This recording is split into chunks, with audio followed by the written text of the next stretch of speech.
really excited to be here on this amazing sunny day at the Manufacturing Technology Centre. I have the privilege again of being with John Porter from Matsuura. Talk us through it, John. Morning, Ali. Well, we're here today at MTC to look at HP's Metal Jet system, the S100. It's been recently installed here. Fantastically capable technology. So what we're going to do is we're going to meet up with Mick from HP and Hoda from the MTC later on today, and they'll take us through the opportunity that this product represents. Amazing. Should we just go take a look? Let's go and take a look.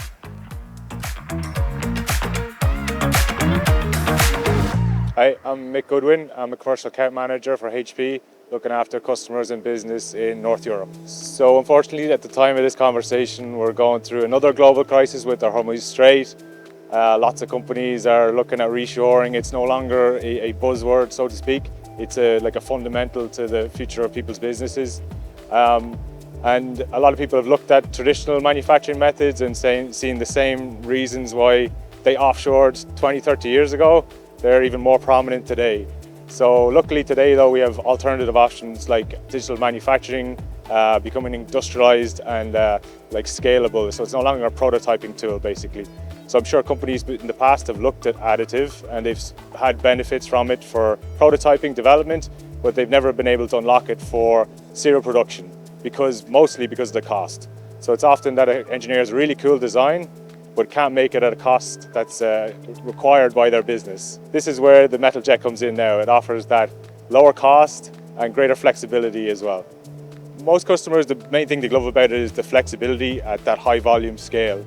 So for example, if you're in casting and you have a fan wheel and you get a customer coming along and they say, I want the exact same thing, but just 1 millimeter smaller in diameter, you're going to spend 3 to 6 months in engineering and tooling just before you start production. With additive, there's nothing stopping you doing that within a day to start prototyping, proof of production within a week, and then full production within 2 weeks.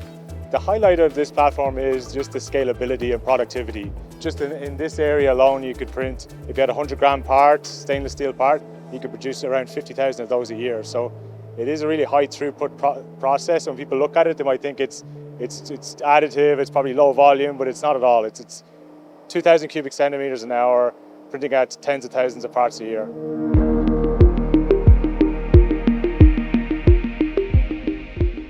My name is Hoda Amel. I'm a technology manager in the additive manufacturing department at MTC.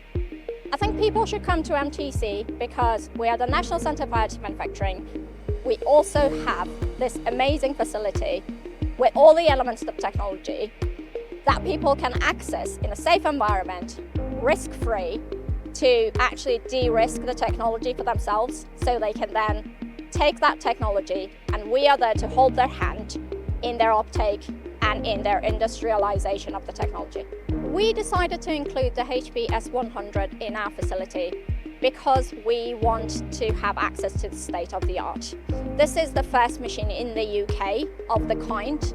We were also quite excited about having a binder jetting capability in our fleet of equipment because on this machine you can practically process any metals, but specifically hard to melt metals that are more difficult to process in our laser-based technologies. So we are quite excited about this because this means that we can actually move to higher temperature alloys, and it allows us to use process materials like stainless steel, aluminium, copper alloys in details and resolutions that are not possible to achieve in a laser powder bed fusion system. Okay, I'm going to talk you through the process of the HP Metal Jet S100. Basically what it does is you insert a build unit with the metal powder into the machine.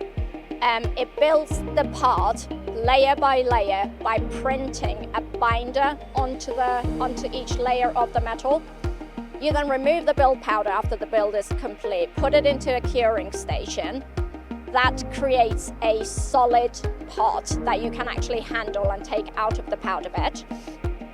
That solid part then goes into a furnace to be sintered to form an actually solid metal part. We're the National Centre for Additive Manufacturing in the UK. We want to have access to state-of-the-art equipment, and the HP Metal Jet S100 gives us that capability in binder jetting and processing of metals that we didn't have with our other equipment. So we're quite excited about this partnership with HP and our journey with this machine and the future applications that it's actually going to unlock for us and our customers. What an incredible amount of technology we've got on site here at this fantastic facility at the MTC, John.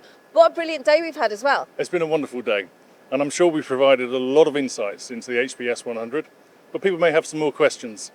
And I think it's really important that if they come and see us at the MACH show at the end of April, it'll be fantastic. We can help them understand how the opportunities might work for them. So 20th to the 24th of April at the NEC in Birmingham. MACH show Matsuura, be there.